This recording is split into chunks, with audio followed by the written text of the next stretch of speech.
नमस्कार विद्यार्थियों,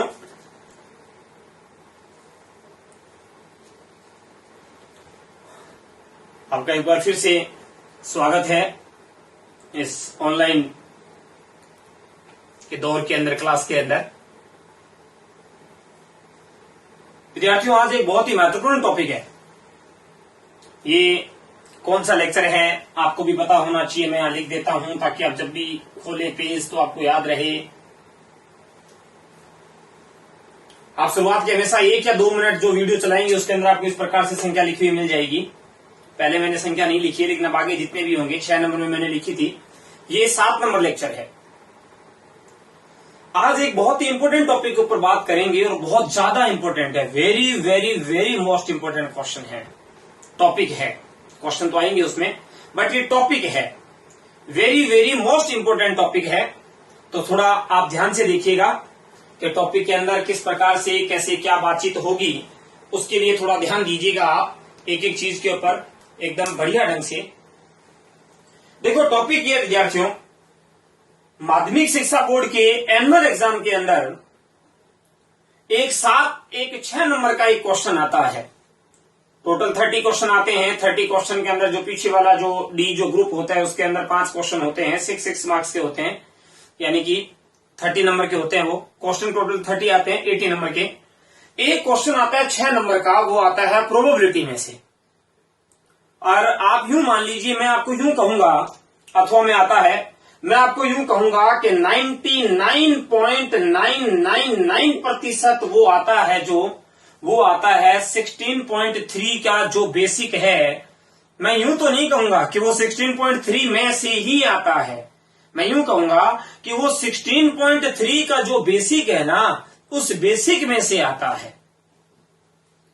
बात आती है सर क्या बेसिक है, तो आप ध्यान देना, बहुत ही अच्छे ढंग से सीखना। बहुत ही शानदार टॉपिक है। आज मैं टॉपिक के ऊपर बात करूंगा। देखो, एक तो लिखा हुआ है संपूर्ण प्रायिकता का नियम, यानी थ्योरम ऑफ क्या है, टोटल प्रोबेबिलिटी, और एक लिखा हुआ है बेज प्रमेय, यानी कि बेज थ्योरम। और इसी बेस थ्योरम के ऊपर ही क्वेश्चन आता है। तो देखो, सबसे पहले तो मैं आपको इस क्वेश्चन को एक एग्जाम्पल के माध्यम से थोड़ा सा आपको एक्सप्लेन करना चाहूंगा। मैं आपको पहले से क्लियर कर देता हूं, 90% बच्चों की प्रोबेबिलिटी में जो सबसे ज्यादा जो प्रॉब्लम आती है वो आती है 16.3 के अंदर। आरबीएसई बोर्ड की बात कर रहा हूं मैं। एनसीईआरटी मतलब जो सीबीएसई बोर्ड है उसमें भी ये टॉपिक है, लेकिन उसके अंदर चैप्टर का नाम हो सकता है कि चैप्टर का नाम अलग हो। चैप्टर का नाम तो यही होगा, प्रोबेबिलिटी नंबर अलग हो, सॉरी, ठीक है। ज्यादातर बच्चों में ये प्रॉब्लम होती है और उनकी प्रॉब्लम सही भी है। जब वो क्वेश्चन पढ़ते हैं तो उनको लगता है सर समझ में ही नहीं आया, सर पूरा ऊपर से चला गया, सर सामने तो टकराया ही नहीं, सर पूरा ऊपर से ऊपर आगे से आगे चला गया। तो बात करेंगे बच्चों, इधर ध्यान देना। तो मैं सबसे पहले बेस पर में आपको क्या है कि पर्टिकुलर एक छोटा सा कोई भी एक एग्जाम्पल है, मैं आपको एक एग्जाम्पल के माध्यम से समझाना चाहता हूं। एग्जाम्पल क्या है देखना। मान लीजिए मेरे पास में कोई 2 बैग है।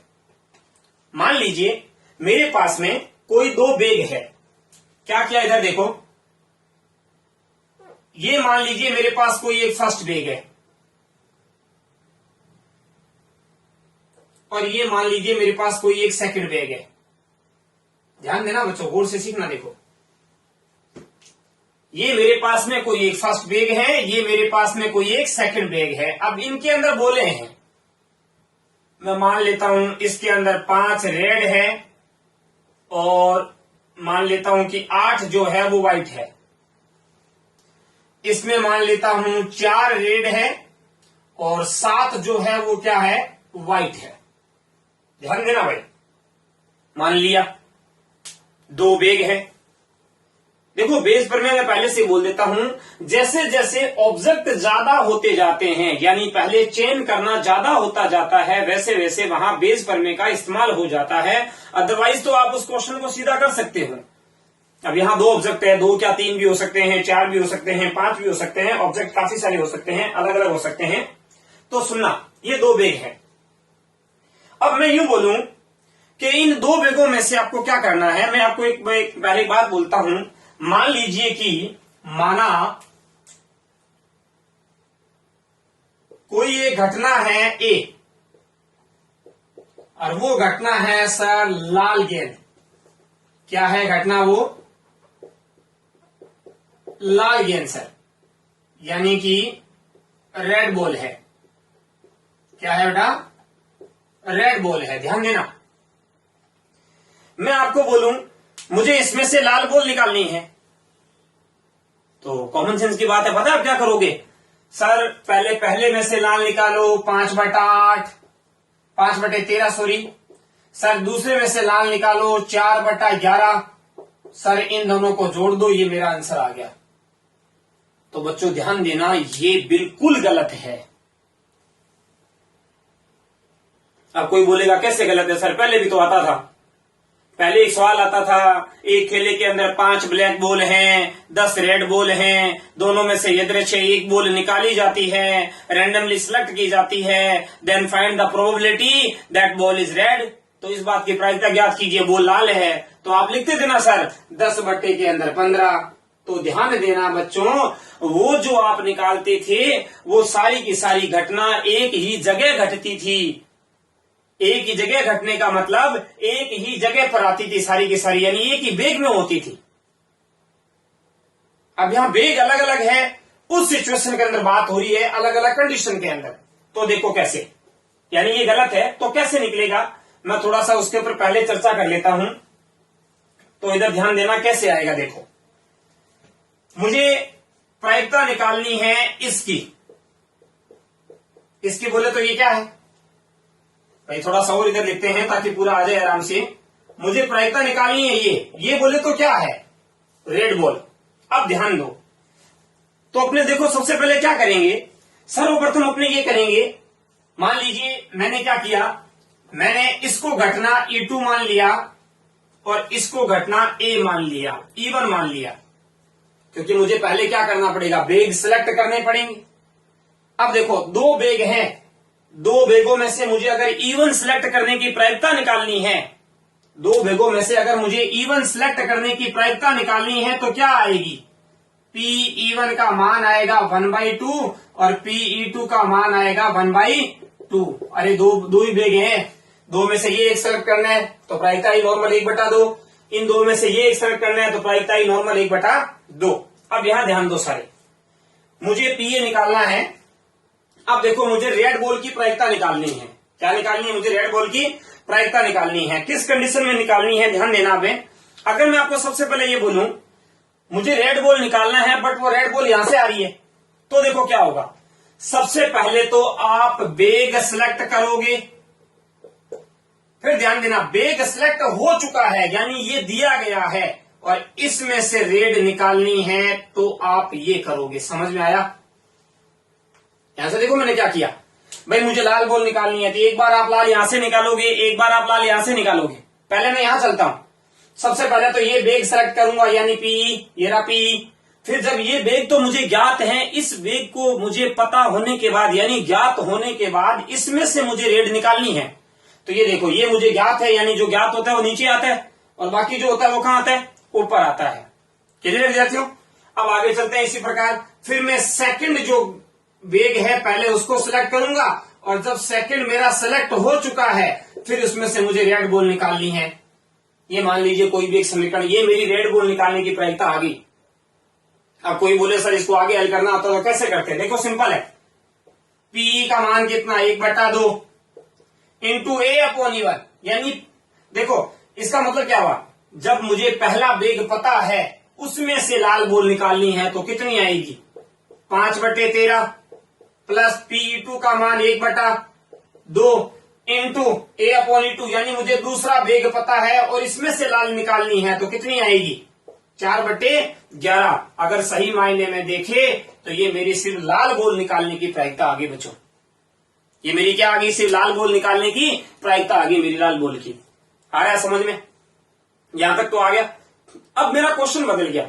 अभी क्वेश्चन क्या था, बाद में क्या बदल रहा हूं, दोनों में अंतर सुनना, कान खोलकर अच्छे ढंग से दिमाग को खुला करके सुनना, ध्यान से सुनना। देखो कैसे, पहले मैंने ये कहा था मुझे सिर्फ लाल बॉल निकालनी है तो प्रायिकता क्या होगी, तो आपने क्या किया, एक बार इस बेग को सिलेक्ट किया और इसमें से लाल निकाली, एक बार इसको सिलेक्ट किया, इसमें से लाल निकाली, दोनों को जोड़ दिया तो वो संपूर्ण लाल आ गई। यानी ये संपूर्ण प्रायिकता का नियम काम कर गया। एक प्रकार से देखा जाए तो ये थ्योरम ऑफ टोटल प्रोबेबिलिटी काम कर रही है यहां पर। बट अब मेरा क्वेश्चन बदल गया। देखो क्वेश्चन क्या बदला, सुनना। One ball drawn from this bag, one ball drawn from this bag, एक बॉल इन बेगों में से निकाली जाती है, दैट फाउंड रेड,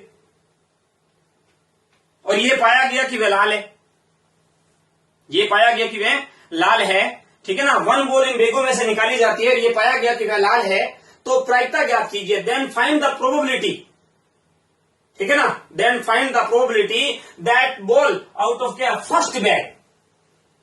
तो इस बात की प्रायिकता ज्ञात कीजिए कि वह गेंद पहले थैले से निकाली गई है। आ रहा समझ में क्या कहा मैंने? तो इस बात की प्रायिकता ज्ञात कीजिए कि वह गेंद जो है वो पहले थैले से निकाली गई है। देखो उल्टा सवाल बदल गया। अभी तो था केवल लाल गेंद निकालनी है, लाल गेंद चाहे यहां से निकालो चाहे यहां से निकालो, बट अब सवाल वापस बोल रहा हूं मैं, फिर से सुनो। देखो, एक गेंद यदृच्छे, एक गेंद का यदृच्छे चयन किया जाता है, या यूं बोल दो एक गेंद यदृच्छे इन दोनों बेगों में से निकाली जाती है, निकाली गई गेंद लाल है, तो इस बात की प्रायिकता ज्ञात कीजिए कि वह गेंद पहले थैले से आई है। इस बात की प्रायिकता ज्ञात कीजिए कि वह गेंद पहले थैले से आई है। तो यहां ध्यान दो, वह गेंद पहले थैले से आई है, ध्यान देना, और वह यह पता है कि वह गेंद लाल है। तो इधर देखो, ज्ञात है लाल है और निकालना क्या है, प्रायिकता ज्ञात कीजिए कि वह गेंद प्रथम थैले से आई है, यानी प्रथम थैले की प्रायिकता ज्ञात करनी है। तो मैंने इसको ऊपर लिख दिया। ये क्या बना, गौर से देखो, पढ़ा है कहीं, पढ़ा होगा कहीं पे। 16.1 के पहले बेसिक में अपने पढ़ा था कंडीशनल प्रोबेबिलिटी, सह प्रतिबंध प्रायिकता, उसके अंदर अपने ने ये टॉपिक पढ़ा है। इसका मैं आपसे फॉर्मूला पूछता तो आप क्या फॉर्मूला लिखते? तो सुनो, आप फॉर्मूला ये लिखते, सर जो नीचे होता है वो नीचे ही आता है, और ऊपर आप लिखते ए और ई का इंटरसेक्शन, चाहे ई और ए का बोल दो, बात एक ही है, क्रम मिनिमम इसमें कोई ज्यादा फर्क होता नहीं है, दोनों में समान ही काम करता है। आप इसको इस प्रकार से लिखते और इसको ऐसे लिखते। तो आप गौर से देखो, ये फॉर्मूला बन गया मेरे पास। ध्यान देना क्या बना है फॉर्मूला, मेरे पास ये बना कि P E1 A।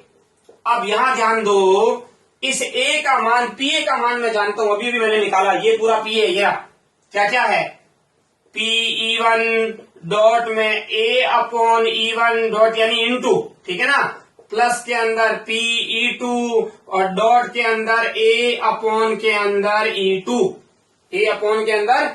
अब देखो ये इंटरसेक्शन है, इसका मतलब क्या हुआ कि वह मान लीजिए जो E1 और A का इंटरसेक्शन है, तो E1 और A का इंटरसेक्शन यही तो है। अरे आपको मैंने फिर बताया था, एक अपने ने पढ़ा था, यदि आपको पता हो तो, क्या चीज याद है क्या? प्रायिकता का गुणन नियम पढ़ा था। यहां लिखता हूं मैं, इधर ध्यान देना, प्रायिकता का गुणन नियम पढ़ा था।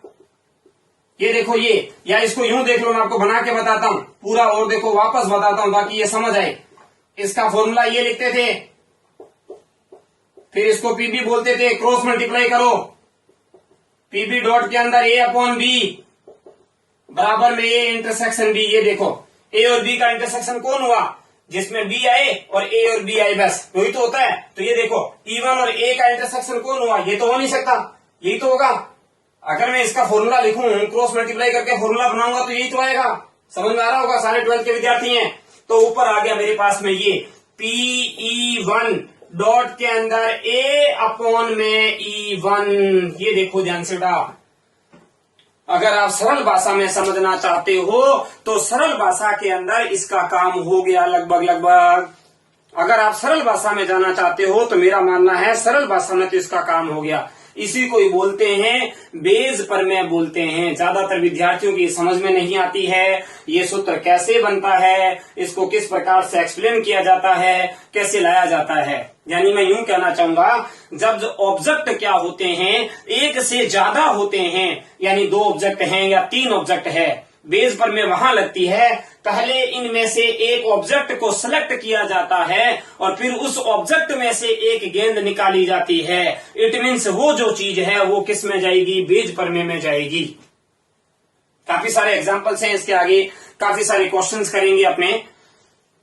एक खास बात और है, अच्छे ढंग से यदि आप देखोगे, ध्यान देना, वो खास बात यह है कि जो आप एक चीज निकालते हो रैंडमली, वो इन दोनों में हमेशा कॉमन पाई जाएगी, इन दोनों के अंदर पाई जाती है। वो घटना ये होती है, जैसे मैं मान लो यहां मान लू घटना ये मान लू कि एक बात है फर्स्ट बेग का होना, तो ये बेस पर में नहीं जाएगा। फर्स्ट बेग तो सेकंड का फर्स्ट का कोई लेना देना नहीं है। एक क्या है, लाल गेंद का होना, लाल यहां भी है और लाल यहां भी है। कुछ छोटी छोटी ट्रिक होती है जो आपको अपने आप से क्वेश्चन में तैयार करनी होती है। तब आपके सामने जैसे ही क्वेश्चन आता है फ्रंट के ऊपर, जैसे ही आप उसको पढ़ते हो तो आपके चेहरे पे एक मुस्कान होती है और आपको लगता है कि ये मुझे आता है, मैं इसको कर सकता हूं। ध्यान देना। अब यदि आप इसको थोड़ा सा क्या है ऐसे ना समझ के कोई यूं बोले कि प्रायिकता के गुणन नियम से हम आपको वैसे समझा देते, देखो फॉर्मूला तो यही आएगा, फॉर्मूला तो यही आएगा। आप कितना भी कैसे भी समझ लोगे उसके कंडीशन के अकॉर्डिंग फॉर्मूला तो यही आएगा आगे चल के। बस मुद्दा इतना सा है कि ये मान कैसे बना वो मैंने आपको यहाँ समझा दिया, जरूरत ही नहीं है। वैसे थोड़ा सा आपको किताब वाला और समझना है, इच्छा है किसी विद्यार्थी की, तो मैं आपको थोड़ा सा किताब वाला भी एक्सप्लेन करके बता देता हूँ। देखो जो आपकी किताब में किया हुआ है, ये तो मैंने नियम बताया, आप बहुत बढ़िया से नियम बता दिया आपको अलग से, एकदम सिंपल था। पीए, इन दोनों में से सिर्फ लाल गेंद निकालनी थी, संपूर्ण प्रायिकता नियम, यानी इसमें से भी आए इसमें से भी आए, दोनों में से आए तो ये लगा और फिर ये फॉर्मूला बनाया। ये आपको बताया कैसे बनाया ये, जबकि ऐसे बताता हूं। इधर देखो, मान लो बेस पर में क्या होती है, सुनो। ये मान लीजिए मेरे पास में कोई एक प्रतिदर्श समष्टि एस है। ये मान लीजिए मेरे पास में कोई एक प्रतिदर्श समष्टि क्या है, एस है। अब इस एस के अंदर क्या है, अंदर मान लीजिए एस के अंदर अलग अलग घटनाएं बनी हुई हैं। ये मान लीजिए मेरे पास कोई घटना है E1 है, एक और घटना E2 है, एक और घटना E3 है, एक और घटना E4 है, En ऐसे है। यानी ये देखो कैसे, ये कोई घटना है मेरे पास में E1, ये कोई घटना है E2, ये कोई घटना है E3 और डैश डैश करके ये कोई घटना है En और ये क्या है, S। ठीक है, अभी वही वाली बात, ये देखो ये बहुत सारे ऑब्जेक्ट है, तो ये मेरे पास में बहुत सारे ऑब्जेक्ट हैं। फिर मैंने कहा था बहुत सारे ऑब्जेक्ट के अंदर एक चीज क्या होगी, कॉमन होगी। तो ये मान लीजिए बहुत सारे ऑब्जेक्ट में मैंने एक चीज को क्या किया, कॉमन ले लिया। ये मान लीजिए मेरे पास में कोई एक इवेंट है ए, जो गौर से देखो इन E1, E2, E3, En जितनी भी घटनाएं हैं इन सब के साथ अपना कुछ ना कुछ कॉमन रेशियो या कॉमन एक बात है भागीदारी निभा रहा है। इसके साथ ये पार्ट कॉमन है, इसके साथ ये पार्ट कॉमन है, यहाँ भी ये पार्ट कॉमन है, यहाँ ये पार्ट है और यहाँ पर ये पार्ट कॉमन है। बच्चों समझ में आ रहा है? अच्छे ढंग से देखना। अब मैं बोलूं इस पार्ट को क्या बोल सकता हूं मैं, नीचे देखना यहां लिखा हूं, इस पार्ट को बोल सकता हूं मैं E1 इंटरसेक्शन ए। अरे ये पार्ट क्या है, E1 और ए का क्या है, इंटरसेक्शन ही तो है। इस पार्ट को क्या बोल सकता हूं, ये पार्ट है मेरे पास में, अगर देखा जाए तो ये पार्ट है मेरे पास E2 और इंटरसेक्शन क्या है, ए। इसी प्रकार बाकी सारे बोल सकते हैं। तो इसको क्या बोल सकता हूं, इसको बोल सकता हूं E1 इंटरसेक्शन क्या बोल सकता हूं, ए। En intersection A. आ रहा है समझ में भाई? इंटरसेक्शन यही तो आएगा प्रत्येक का प्रत्येक के साथ, इंटरसेक्शन तो यही निकलेगा। ये इंटरसेक्शन आ गया। थोड़ा सा मैं आपको नियम समझाने की कोशिश कर रहा हूं कि वो नियम कैसे बना, किस प्रकार से आया, क्या हुआ, वो समझाने की कोशिश कर रहा हूं। अब इधर देखो आप, तो क्या मैं एस को ये लिख सकता हूं क्या, E1 union E2 union E3 union En, definitely लिख सकता हूं। ये सारी घटनाएं वापस आपस में जुड़कर यानी यूनियन बनाकर किसका निर्माण करेगी, एस का। ये सारी घटनाएं जो हैं वो वापस जुड़कर और यूनियन बनाकर किसका निर्माण करेगी, एस का निर्माण करेगी। फिर एक घटना और देखो अच्छी सी इंपोर्टेंट सी, क्या यूं लिख सकता हूं कि E1 जो है, ध्यान देना, E1 और इंटरसेक्शन E2 जो है उसका मान क्या है, फाई है। E1 और E2 परस्पर क्या है, म्यूचुअली क्या है, एक्सक्लूसिव घटना है, परस्पर अपवर्जी घटना है, दोनों का आपस में कोई भी संबंध नहीं है या नहीं है? आपकी किताब में कुछ ऐसा लिखा हुआ है, मैं वो लिख देता हूं, वो समझा देता हूं। ये देखो En E1 इंटरसेक्शन E2, यहां लिखा हुआ है EI इंटरसेक्शन EJ बराबर फाई। अब आगे लिखा हुआ है देखो, जबकि I और J कभी इक्वल नहीं होंगे, इक्वल होंगे तो वो तो E1 हो गया। दूसरी बात ये भी लिखा हुआ है कि I है या J है उसका मान 1, 2, 3 या 4 या इत्यादि लिया गया। ये देखो आपकी किताब में जो चीज की हुई है ना, मैं आपको उसी को एक्सप्लेन कर रहा हूं। और ज्यादा कुछ बच्चे भ्रमित होते हैं कि हमें तो किताब वाला चाहिए, वो समझ में नहीं आ रहा है। मैं आपको उसी के लिए वापस सेम टू सेम वही आपकी किताब का ही वर्जन बता रहा हूं, मैं आपको अलग से कुछ नहीं बता रहा। ठीक है बच्चों, अब ध्यान दो। और आगे गया मैं, क्या ये यूं भी लिख सकता हूं? क्या ये चीज देखो एक आई दिमाग में, या ऊपर से चली गई है? कई तो राजी हुए होंगे, कईयों को तो समझ आया। फिर समझाता हूं कैसे। देखो मान लो क्या है, एस कौन है? आप लोगों का पूरा घर। ए कौन है? सिर्फ आप। आपके और आपके घर के अंदर इंटरसेक्शन निकाला जाए तो कौन प्राप्त होगा? इंटरसेक्शन यानी कॉमन। घर तो प्राप्त नहीं होगा, आप ही प्राप्त होंगे। आप ही तो होंगे, है या ना भाई? जैसे मैं यूं बोलते पास से फेंका, 1 2 3 4 5 6 मान आई, और घटना ए सिर्फ सम संख्या 2 4 6, इन दोनों का इंटरसेक्शन निकाला जाएगा तो बताओ पासे के सारे मान आएंगे या सिर्फ जो ओनली 4 सम थे, इवन थे, वो आएंगे? तो जवाब होगा सर जो इवन थे वही आएंगे, यानी ये कंडीशन आएगी। अब ये कंडीशन आएगी तो बताओ इसको क्या लिख सकता हूं? देखो इसको लिख सकता हूं मैं ए बराबर, इसको लिख सकता हूं ए इंटरसेक्शन। अब एस को क्या लिख सकता हूं? देखो एस को मैंने लिखा हुआ ही है। एस को क्या क्या लिख सकता हूं? ध्यान से देखो आप, अलग अलग कंडीशन के अंदर ये सारे ऐसे तो हैं भाई। ये जो मान है भाई, ध्यान से देखो, ये एस है। अब आप एक प्रकार से बोलोगे तो एस को ये लिखोगे। ध्यान से लिख रहना एक बार भाई, एक प्रकार से आप बोलोगे तो आप एस को पहले ये लिखोगे। क्या लिखोगे आप? E1 union E2 union E3 dash dash करके यूनियन और EN, ये ए यहां पड़ा है। अब यहां देखो ध्यान से, वही वाला नियम जो उस दिन तो समझाया था, अब मैं फिर समझा रहा हूं। 3 इंटू एक्स प्लस 5 है तो ये होगा 3 इंटू एक्स प्लस 3 इंटू 5। प्रायिकता का बंटन नियम, डिस्ट्रीब्यूशन लो होता है प्रायिकता का बंटन नियम। तो यहां क्या आएगा? इधर देखना, ए का इसके साथ निकालोगे ना तो ये आएगा। देखो नोटिस करो, A intersection E1, A intersection E1, union का चिन्ह यहां आएगा ए इंटरसेक्शन E2, यूनियन का चिन्ह यहां आएगा ए इंटरसेक्शन E3, फिर यूनियन का चिन्ह और डैश डैश करके यहां आएगा ए इंटरसेक्शन E, क्या आएगा? N आएगा। यदि मैं बोथ साइड प्रोबेबिलिटी ले लूं, प्रोबेबिलिटी यानी पीए, ये मैंने पीए लिया तो यहां क्या आएगा? देखो ये पी बाहर आ गया, ये सारे मान अंदर आएंगे। ये ध्यान देना, देखो ये यूनियन, फिर यहां पे आएगा ए इंटरसेक्शन E2, ठीक है ना? समझ आ रहा है? ऐसी प्लस में ऐसी लास्ट आएगा ए इंटरसेक्शन EN। अब और आगे देखो, बीच में यूनियन का सिंबल है। बीच में किसका सिंबल है? यूनियन का सिंबल है। ध्यान से देखना, एकदम अच्छे ढंग से समझना एक एक चीज को। अब बीच में यूनियन का सिंबल है तो यूनियन के सिंबल को मैं क्या लिख सकता हूं? ऐसे लिख सकता हूं, प्लस में। प्रायिकता का गुणन नियम ही होता है ये भी। क्या लिख सकता हूं? देखो इसको ऐसे लिख सकता हूं, P A intersection E1 plus P A intersection E2 और डैश डैश करके पी ए इंटरसेक्शन और EN। समझ आ रहा है नहीं आ रहा बच्चों? ये देखो, अरे आपने सबने समझा है प्रायिकता का योग नियम क्या होता है? पी ए यूनियन बी बराबर P A plus P B minus intersection होता है। बट ये तो क्या अपवर्जी घटना है। जब अपवर्जी घटनाएं होती हैं तो आपने समझा है कि इंटरसेक्शन का मान हमेशा फाई होता है। जब अपवर्जी घटनाएं होती हैं तो आप सब लोगों ने समझा है कि इंटरसेक्शन का जो मान होता है वो क्या होता है? वो आपके पास में फाई होता है। ध्यान देना। अब यहां आ जाओ, इस पूरे को अगर मैं देखूं तो ये पी ए बराबर में, और इस पूरे को लिख सकता हूं मैं सिग्मा पी, और यहां लिख सकता हूं ए यूनियन ई। बस इतना बहुत है। वही आई बराबर के अंदर जे और ये एन आगे तक चलता जाएगा। सिग्मा लगा दिया भाई, जोड़ में तो ये सारी चीजें, तो ये सिग्मा लगा दिया। अब ये देखो, ये वापस क्या चीज आई? ध्यान देना बच्चों, अगर आपका ध्यान है और वाकई में इंटरेस्ट लेके सीख रहे हो तो समझ में आएगा। ये वापस प्रायिकता का गुणन नियम आ गया।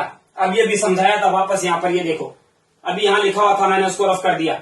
यहां बताता हूं, ये देखो प्रायिकता का गुणन नियम ए अपॉन बी बराबर क्या होता है? याद है क्या? P A intersection B upon के अंदर पी बी। अब क्रॉस मल्टीप्लाई करो, पी ए इंटरसेक्शन बी बराबर में पी बी डॉट के अंदर पी ए अपॉन बी। ये देखो ध्यान से, यानी इंटरसेक्शन का मान इसके बराबर होता है। तो यहां से क्या लिख सकता हूं? ये जो मान चल रहा है इसको क्या लिख सकता हूं बताओ?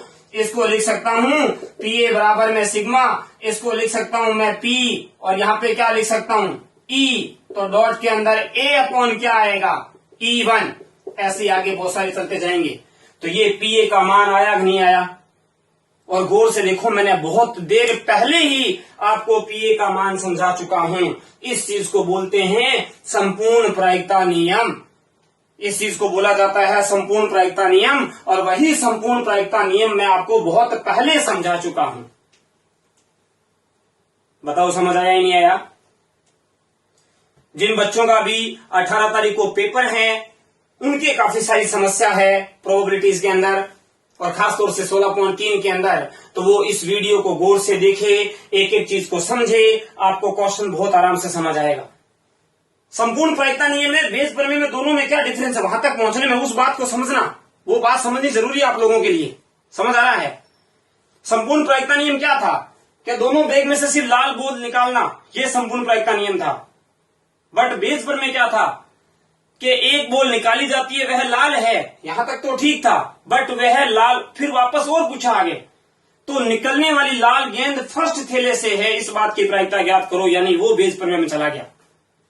निकलने वाली लाल गेंद जो है वो फर्स्ट थैले से है, इस बात की प्रायिकता ज्ञात करो, यानी वो कहां चला गया, बेस प्रमेय में चला गया। ये पूरा का पूरा बेसिक आपकी बुक के अंदर दिया हुआ है, और ये बेसिक थोड़ा सा अलग है। तो मुझे आई थिंक, मेरे विचार से ये लगता है कि इसको समझते हो, इतना बड़ा जो है ये भी सिंपल है, बट उससे ये और ज्यादा सिंपल है, ये सीधे में समझ आ गया। देखो, पहले पीए निकाला, लाल गेंद निकालना, फर्स्ट में से लाल निकाली, यानी पहले थैले का चुनाव, फिर चुनाव किया, यानी पहले पता था तब लाल निकालने का, ये ऐसे निकाला, फिर ये फॉर्मूला लगाया E अपॉन ए। ये क्यों लगाया था? मैंने आपको एक लाइन बोली थी कि दोनों बैग में से एक गेंद निकाली जाती है, यह पता है कि वह लाल है, तो इस बात की प्रायिकता ज्ञात कीजिए कि निकाली गई गेंद जो है वो प्रथम थैले में से आई है।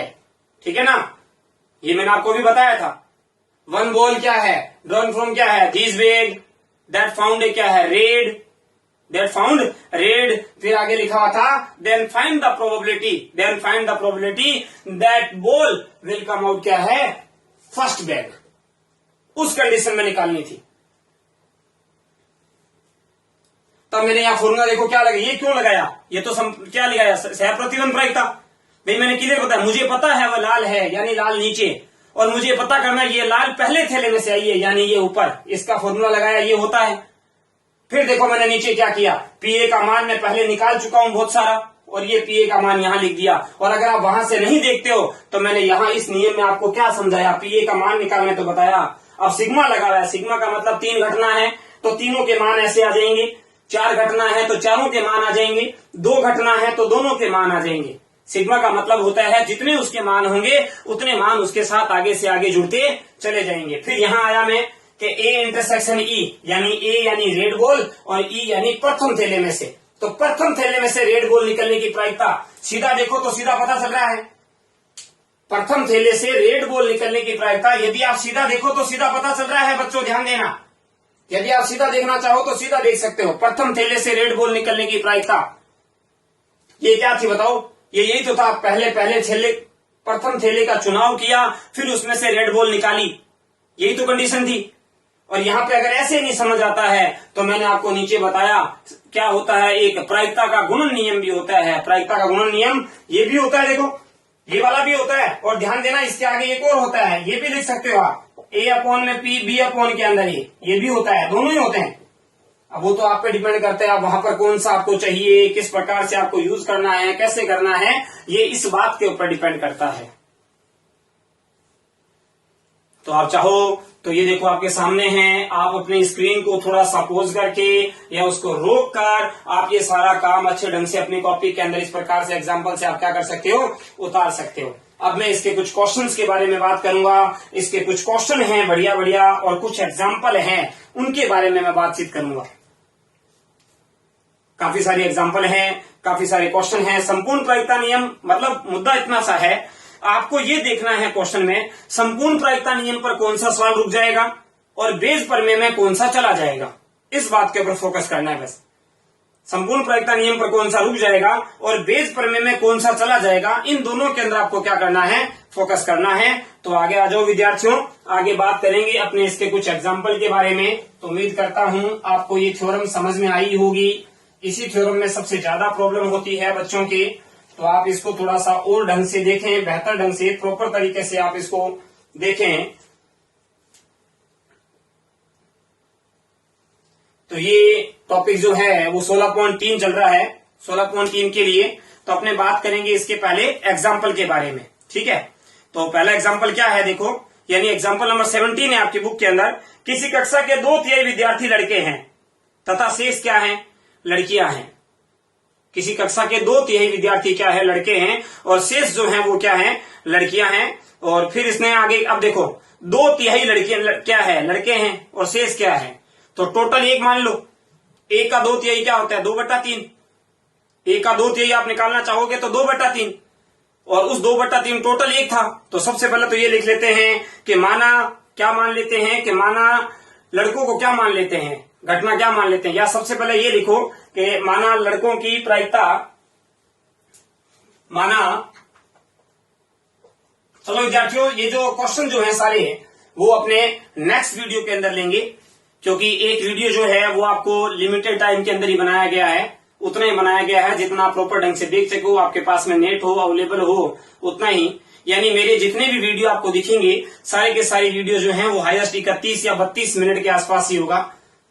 ये प्रॉपर होता है, आप इतना बढ़िया ढंग से देखें। तो इस बेस पर में के ऊपर जब तक आपके पास नेक्स्ट वीडियो आई तब तक आप बेस पर में पे अच्छे से मेहनत करें, इसको ढंग से सीखें, और इसके अंदर हिंदी लिखना भी आपको अच्छे ढंग से आना चाहिए। तो बाकी इसके जो एग्जाम्पल हैं और वो क्वेश्चन हैं वो नेक्स्ट वीडियो के अंदर चर्चा करेंगे। तब तक के लिए नमस्कार, धन्यवाद, खुश रहिए, मस्त रहिए, व्यस्त रहिए।